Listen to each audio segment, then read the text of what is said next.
नमस्कार, सात संदेश से मैं नील कौशिक। न्यूज़ बुलेटिन 7 बजे में आप सभी दोस्तों का स्वागत है।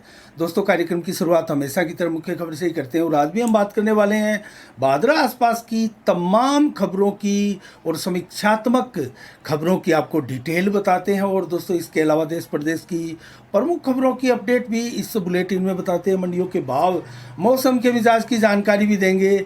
इसके साथ ही दोस्तों, राजनीतिक स्तर पर भी हम भादरा आसपास की तमाम खबरों को ज़रूर लेते हैं। वर्तमान में भी राजस्थान में कांग्रेस और भाजपा की स्थितियों पर चर्चा करेंगे। आज अशोक गहलोत के जन्मदिवस पर भी अनेकों कार्यक्रम हो रहे हैं, उसको लेकर भी हम बात करने वाले हैं दोस्तों।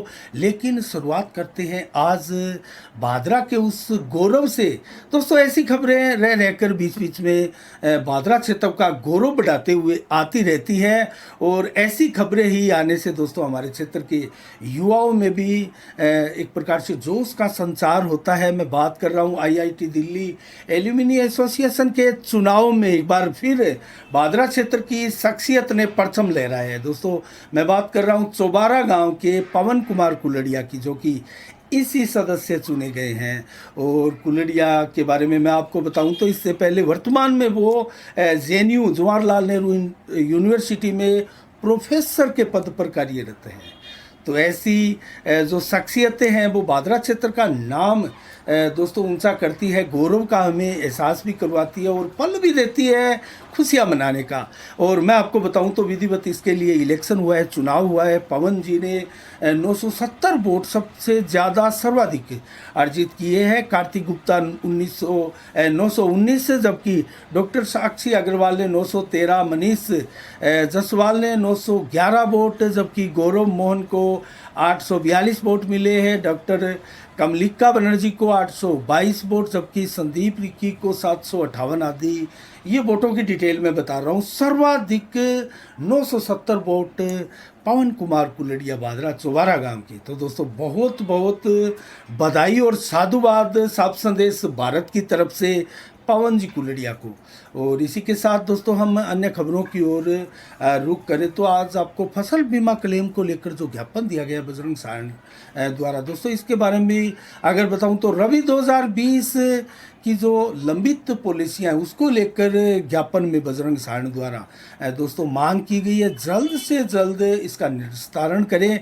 और खरीफ की फसल 2021 का जो स्टेलाइट आधारित फसल बीमा क्लेम आया था दोस्तों, ऊँट के मुंह में जीरे के समान 252 करोड़ का करीब, जो कि ज़िले में सबसे कम भादरा में आया था, तो उसको लेकर भी मांग उठाई गई है बजरंग सारण द्वारा। और रिजेक्ट पॉलिसियों का निर्धारण जल्द से जल्द किया जाए और किसानों पर जो झूठे केस, चाहे डूंगराना हो, मलसीसर हो आदि, जो धरना प्रदर्शन किए गए थे उसके दौरान जो झूठे केस दर्ज किए, वो सारे के सारे मुकदमे वापस लेने आदि की मांग को लेकर बजरंग सारण ने उपखंड कार्यालय को मुख्यमंत्री के नाम ज्ञापन दिया है और वहाँ नारेबाजी भी की गई और बड़ी संख्या में किसान भी बजरंग सारण के साथ थे। तो दोस्तों, रह रहकर विपक्ष एक प्रकार से मांग जरूर उठा रहा है। विपक्ष मुखरता के साथ भी मांग उठा रहा है, ऐसी बात नहीं है कि वो मुखरता के साथ मांग नहीं उठा रहा है, लेकिन प्रशासन सुनाई नहीं कर रहा।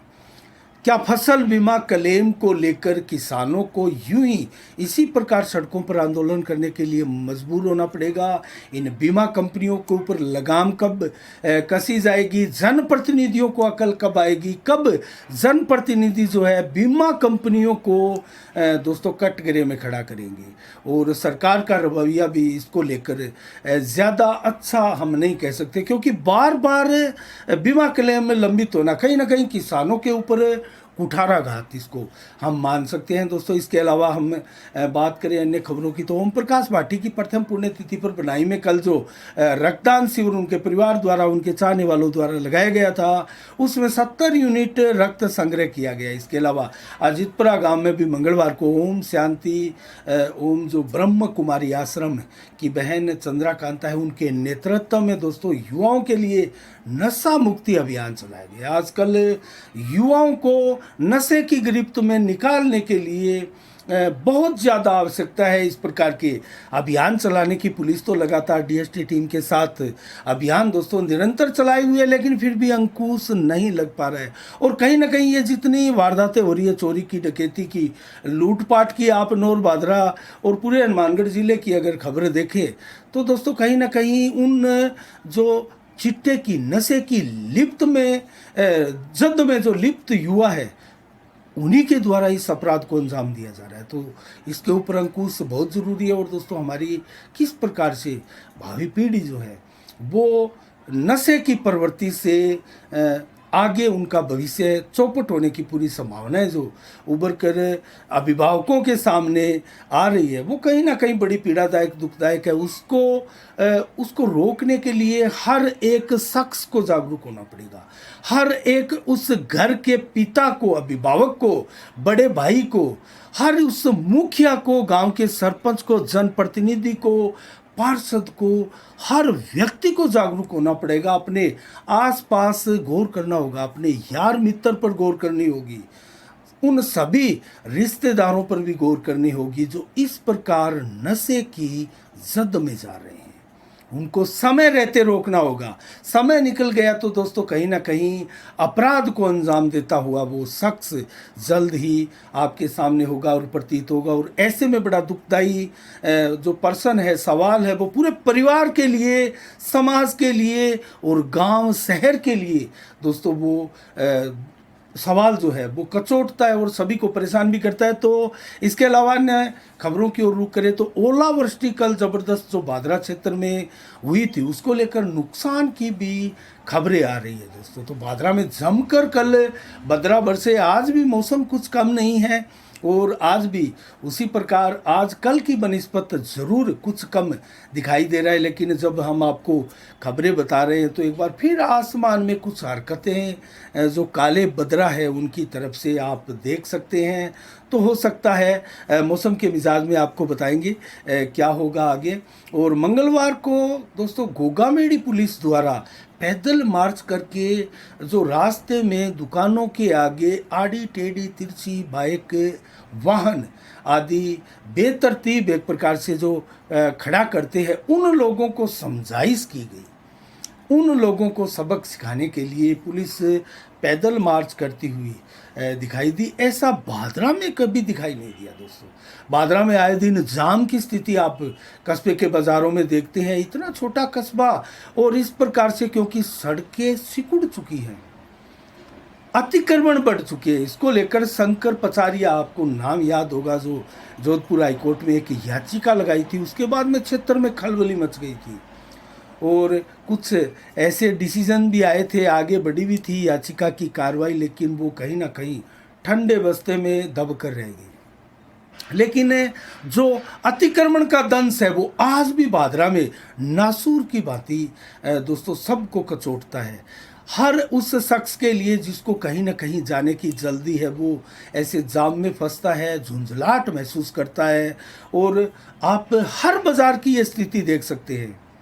कम पड़ते हैं यहाँ जो ट्रैफिक के कर्मचारी है वो, और व्यवस्थाएं हर बाज़ारों में स्थिति ये है। तो कम से कम हर दुकानदार का यहाँ भी दायित्व होना चाहिए कि वो अपनी दुकान के आगे सामान ना रखे और कब्जा ना करे। और नगर पालिका की भी ड्यूटी है कि ऐसी जगहों का वो पट्टा जारी ना करे दोस्तों, कहीं ना कहीं अपनी आय में बढ़ोतरी के लिए और वोट बैंक की राजनीति के लिए ये सब चलता रहता है। और आपको याद होगा एक ऐसा चेयरमैन, ऐसा शख्स बादरा क्षेत्र में जो विशाल की एक महामूर्ति थी दोस्तों, और विशाल जो विकास की, कस्बा विकास की उन्होंने शानदार कार्य भी करवाए हैं। मैं नाम लेने से ही आप समझ गए होंगे, मैं स्वर्गीय झूमरमल जी नाटा का जिक्र कर रहा हूं दोस्तों।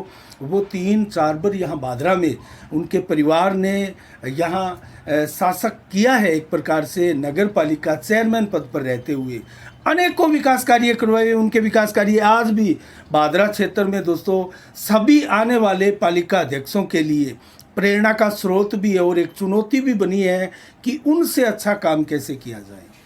तो उनके द्वारा बनाई गई सड़कें भी कम से कम 2-2 योजनाएं चलती थी, आज तो एक योजना में 1 साल तो क्या 1 महीने भी नहीं निकाल पाती है, बनते बनते टूटती है। तो कैसी घटिया निर्माण सामग्रियाँ आजकल इनमें इस्तेमाल की जाने लगी है। तो इस प्रकार से दोस्तों भादरा क्षेत्र का हाल आप सबके सामने है। इसके अलावा रोडवेज बस की लूटने का जो 2 दिन पहले आपने खबर सुनी थी, उसके शीशे तोड़कर उसको लूटने का जो प्रयास किया गया था, उसको लेकर बिरानी पुलिस थाना में 4 लोगों के विरुद्ध केस दर्ज किया गया है। ये एक प्रकार से अराजकता की सी स्थिति भादरा में कानून व्यवस्था को चैलेंज करती हुई ये खबरें दोस्तों कहीं ना कहीं लोगों को सोचने के लिए विवश करती है।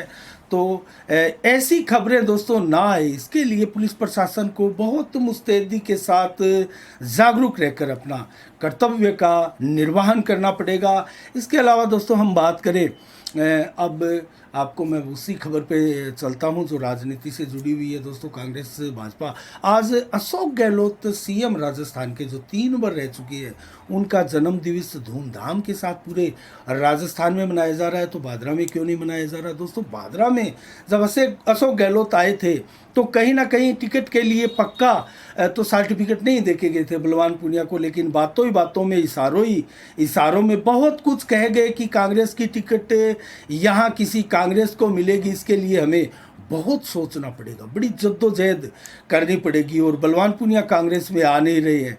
तो कुल मिला के कांग्रेसियों में इस बात को और सूबे के मुख्यमंत्री के मुख से सुनकर बड़ा दुख हुआ होगा, बड़ी निराशा और हताशा हुई होगी। और उसी हताशा और निराशाओं के बीच से एक आशा की किरण भी बहुत से कार्यकर्ताओं में, नेताओं में है। और आज अनेकों कांग्रेस के कार्यकर्ताओं ने जन्म दिवस धूमधाम के साथ मनाया है। बाज़ारों में, कस्बे में होल्डिंग्स लगाकर भी अशोक गहलोत की फ़ोटो के साथ अपनी फ़ोटोएँ लगाकर भी शुभकामनाएँ दी है कांग्रेसियों को, देशवासियों को, प्रदेशवासियों को। तो कुल मिला के संकेत अभी भी यही मिल रहे हैं कि कांग्रेसियों ने जो है उम्मीद नहीं छोड़ी है। और उम्मीद का रीज़न भी है दोस्तों, बहुत बड़ी पार्टी है, किसी एक सीट के लिए समझौते पर जो है वो टिकट ना बंटे, ऐसा नहीं होता। और अशोक गहलोत के अकेले के दोस्तों उनके भी हाथ में नहीं है कि वो टिकट इस प्रकार से दे दे। संगठन की गतिविधियां होती है, पूरा पैनल कोर कमेटी का डिसीजन होता है, एक एक पॉइंट पर पार्टी के फार्मूले पर, प्लस जो सर्वे होता है पार्टी का, पर्सनल सभी सर्वे होते हैं उस पे, और जाति फैक्टर, अनेकों चीज़ें देखनी पड़ती है दोस्तों। उसके बाद में किसी टिकट पर जाकर मुहर लगती है और उसको टिकट मिलती है, और वो सूची केंद्र से जारी होती है। तो कुल मिला के टिकट की प्रक्रिया बड़ी पेचीदा है। तो अशोक गहलोत मुख्यमंत्री साहब ठीक ही कह के गए थे कि हमें विचार करेंगे इसके लिए ज़रूर, तो विचार ही करेंगे, वो क्लियर नहीं कह के गए। लेकिन इसके मायने जो है लोग अलग अलग निकाल रहे हैं। तो लोग हैं, लोगों का क्या है, मायने अपने अपने हैं, अपनी अपनी सोच है, अपनी अपनी थिंकिंग है, अपनी अपनी गणित है। वो लोग ज़रूर स्वतंत्र है, वो कहते रहेंगे, हम भी अपनी गणित। और जहाँ तक सवाल है लोगों की जो एक प्रकार से सोच है वही निकाल कर लाते हैं, अपनी गणित या अपना कोई डिसीजन है, और शब्द जो है वो हम जनता पर थोपने का प्रयास कतई नहीं करते हैं। और जो हम गलियों में, चौबारों में, गांव में, ढाणियों में और दोस्तों चौक चौपालों पर जो चीज़ें सुनते हैं और जनता के मुख से, लोगों के मुख से जो चीज़ें सुनते हैं, चर्चाओं का बाजार जो गर्म होता है, सोशल मीडिया पर जो चीज़ें तैरती हैं, उन सब का निचोड़ होता है कि हम आपके सामने कोई चीज़ इस टीवी चैनल के माध्यम से, सोशल मीडिया के माध्यम से परोसते हैं। वो आपको कैसी लगे ये तो आप पर डिपेंड है दोस्तों। लेकिन हम प्रयास ये करते हैं कि ईमानदारी के साथ स्वतंत्र खबर और निष्पक्ष खबर आप तक लेकर आए, किसी प्रकार की अफवाह, क्योंकि मीडिया का काम किसी प्रकार की अफवाह फैलाना नहीं होता दोस्तों, अफवाहों पर विराम लगाना मीडिया का काम होता है। तो हम ऐसी खबरों में विलीन नहीं रखते हैं जो जिसमें बहुत ज़्यादा सस्पेंस हो, कुछ उसके बारे में बताऊं ना और हवा में तीर चलाऊं दोस्तों। ऐसी खबरें मैं आपको ज़्यादातर प्रयास करता हूँ नहीं दिखाऊं। दोस्तों इसके अलावा हम बात करें तो हम बात कर रहे हैं कांग्रेस की, और कांग्रेसियों में अभी भी संभावनाएं जिंदा है और कांग्रेसियों में विश्वास भी बड़ा एक प्रकार से स्ट्रॉन्ग मजबूत है कि टिकट बंटेगी और मजबूत चेहरे को टिकट देगी और कांग्रेस भाजपा की यहाँ टक्कर होगी। बहुत से लोग तो ऐसा कह रहे हैं, लेकिन हमारा आंकलन कुछ और है। ज़रूर कांग्रेस के एक मजबूत चेहरे को टिकट दे दी जाती है तो तिकोना संघर्ष यहाँ देखने को मिल सकता है, लेकिन अभी तक जहाँ तक कांग्रेस गर्त में जा रही है और अपना वजूद सा यहाँ थोड़ा डावाडोल है, खोता सा जा रही है। कांग्रेस के वोट बहुत है, वोट बैंक अच्छा है, लेकिन नेता नहीं है।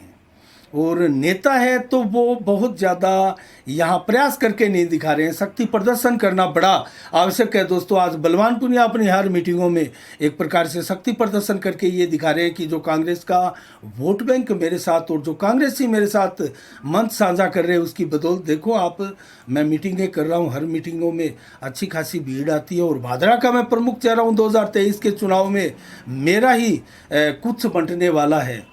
और दोस्तों यही मैं कहने वाला था, भाजपा माकपा के साथ कांग्रेस अपना वजूद दिखा सकती है। यहाँ अगर मजबूत चेहरे को टिकट मिले तो मजबूत चेहरा कौन होगा दोस्तों, ये भी देखने वाली बात है।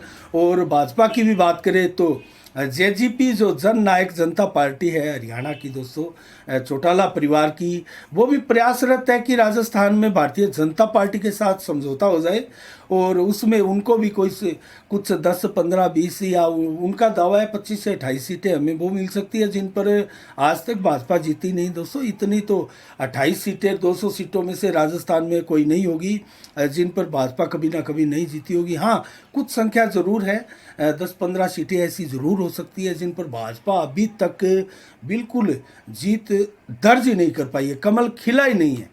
तो कुल मिला के दोस्तों अगर कहा जाए तो भाजपा और कांग्रेस दोनों ही राष्ट्रीय पार्टियां बड़ी सोच समझ के टिकटें देती है। उनका एक कैडर है और दोस्तों उनकी जो कोर कमेटी है बड़ी स्ट्रॉन्ग तरीके से एक प्रकार से स्वतंत्रता पूर्वक, इनमें एक लोकतंत्र का बड़ा एक सामंजस्य दिखाई भी देता है और उसी प्रकार से टिकटें मिलती है, दी जाती है। पार्टी फंड भी एक चीज़ है दोस्तों, कहीं ना कहीं पार्टी फंड भी ये पार्टियां लेती है, उस हिसाब से भी टिकटें देती है। कई बार तो कई टिकटों पर समझौता ऐसा होता है, आपको याद होगा भीम सिंह बेनीवाल को यहाँ टिकट दी गई थी, भाजपा इन लोग का यहाँ समझौता हुआ था, 5000 वोट भी नहीं आए थे दोस्तों। तो ऐसा डिसीजन भी कई बार पार्टियों का होता है, उनको पता होता है कि ये यहाँ हर्ष से क्या होने वाला है और भाजपा का वोट बैंक जो है वो कहाँ तितर बितर होने वाला है, या कांग्रेस का वोट बैंक है वो कहाँ तितर बितर होने वाला है। तो ऐसी स्थितियों में भी पार्टियां कई बार समझौता कर ही लेती है, इस पर हम नहीं जाएंगे। लेकिन जब जेजेपी की बात आ रही है तो दोस्तों सबसे ज़्यादा नुकसान वो राजस्थान में हनुमान बेनीवाल की आरएलपी पार्टी को पहुंचा सकती है दोस्तों। कहीं ना कहीं जो कांग्रेस और भाजपा के अलावा तीसरे मोर्चे की जो स्ट्रॉन्ग लोगों में जो उम्मीदें बनकर आरएलपी के रूप में उभरी थी, उसको रोकने की भी एक कवायद हो सकती है भारतीय जनता पार्टी की। कुछ भी हो सकता है, कयास जो भी मर्जी आए जो लगा सकता है। इसके अलावा दोस्तों आज के लिए इतना ही, कल ठीक है शाम 7 बजे फिर आपसे मिलेंगे। लेकिन आज 3 मई को क्या क्या खास दिवस है जल्दी से ये मैं बता देता हूँ। आज विश्व प्रेस दिवस है, विश्व प्रेस स्वतंत्रता दिवस। दोस्तों सभी हमारे पत्रकार साथियों को आज ही के दिन जो विश्व प्रेस दिवस है और स्वतंत्रता एक प्रकार से प्रेस की, मीडिया की आज़ादी का बहुत बड़ा दिन है, इसको लेकर सभी पत्रकार साथियों को बहुत बहुत बधाई, साधुवाद, शुभकामनाएं। इसके साथ ही दोस्तों 1993 को मैं बताऊं तो संयुक्त राष्ट्र संघ की महासभा से पहली बार स्वतंत्रता, मीडिया की स्वतंत्रता को लेकर इसकी घोषणा हुई और पहला विश्व प्रेस स्वतंत्रता दिवस मनाया गया था 1939 को। दोस्तों आज के दिन सुभाष चंद्र बोस ने ऑल इंडिया फॉरवर्ड ब्लॉक का गठन किया था और इसके अलावा 1951 को सीएम अशोक गहलोत का आज के दिन जन्म दिवस है जो धूमधाम से पूरे राजस्थान में मनाया जा रहा है। 1955 को रघुवर दास का भी जन्म दिवस आज के दिन है दोस्तों, वो भी झारखंड के 6ठे सीएम रहे हैं। इसके अलावा 1959 को उमा भारती दोस्तों बहुत तेज तरार लीडर भारतीय जनता पार्टी की। और इसके अलावा 1959 को उनका भी आज ही के दिन जन्म दिवस था। और नरगिस दत्त, संजय दत्त की माता, सुनील दत्त की धर्म पत्नी, हालांकि उनका निधन 1981 को हुआ था। उस समय रॉकी फिल्म जो 1982 को संजय दत्त की आई थी, पहली फिल्म थी, उससे संजय दत्त प्रोजेक्ट हुए थे, लेकिन वो पिक्चर वो देख नहीं पाई थी अपने बेटे की। उनका आज निधन है, उन पुण्यतिथि है, धूमधाम से फिल्मी दुनिया के लोग उनकी जन्म पुण्यतिथि को मना रहे हैं। और दोस्तों इसके अलावा आज वो दिन भी है 1999 को, आपको याद होगा 3 मई का, जो पाकिस्तान की आर्मी और उसकी ड्रेस में घुसे थे आतंकवादी, कारगिल का युद्ध जो प्रारंभ हुआ था, मुंह की खानी पड़ी थी पाकिस्तान को। और इसके अलावा दोस्तों मौसम का मिजाज भी बताएंगे। आज नोर से शुरुआत करते हैं मंडियों के भाव की। सरसों के भाव 4700, गेहूँ 2080, ग्वार के भाव 5380, अरंडी के भाव 5785, चना 4849 रुपये प्रति कुंटल बिका है। नोर में सिरसा मंडी में नरमा बिका है 7777 रुपये प्रति कुंटल। सरसों बिकी है 4600, ग्वार के भाव 5275, गेहूँ 2050, जबकि जो बिके 1850 रुपये प्रति कुंटल। आज की अंतिम मंडी आदमपुर मंडी में नरमा 7825, ग्वार के भाव 5252 और सरसों 4899 रुपये प्रति कुंटल। और मौसम का मिजाज बताऊं तो 28 से 30 डिग्री मात्र मैक्सिमम आज टेम्परेचर रहा है। 4 से 11 किलोमीटर की रफ्तार से हवाएं चली है। 100% बादल दिन भर छाए रहे थे, रात्रि को जरूर 50-60% ही बादल आसमान में रहेंगे, लेकिन आज भी दिन भर बरसात की, हल्की बरसात की चेतावनी मौसम विभाग द्वारा दी हुई थी। कहीं हल्की बूंदाबांदी के समाचार भी है आसपास से। और दोस्तों कल 4 मई को कैसा रहने वाला है मौसम का मिजाज? 24 से 30 डिग्री टेम्परेचर दिन में और 31 से 34 डिग्री टेम्परेचर दोपहर को मैक्सिमम। कुछ हल्का टेम्परेचर बढ़ने वाला है। इसके अलावा 29 से 33 डिग्री देर शाम को और रात्रि को भी 24 से 26 डिग्री टेम्परेचर। 7 से 18 किलोमीटर की रफ्तार से हवाएं चलेगी और लगभग 20 से 60-70% बादल और कुछ परिवर्तनशील मेघ भी छाए रहेंगे। आज के लिए इतना ही। कल ठीक शाम 7 बजे फिर आपसे रूबरू होंगे नई खबरों के साथ, नई समीक्षा के साथ। तब तक के लिए आप अपना बहुत बहुत ख्याल रखिएगा। मुझे इजाज़त दीजिएगा। साफ संदेश से मैं अनिल कौशिक। नमस्कार। जय भारत, जय जय राजस्थान।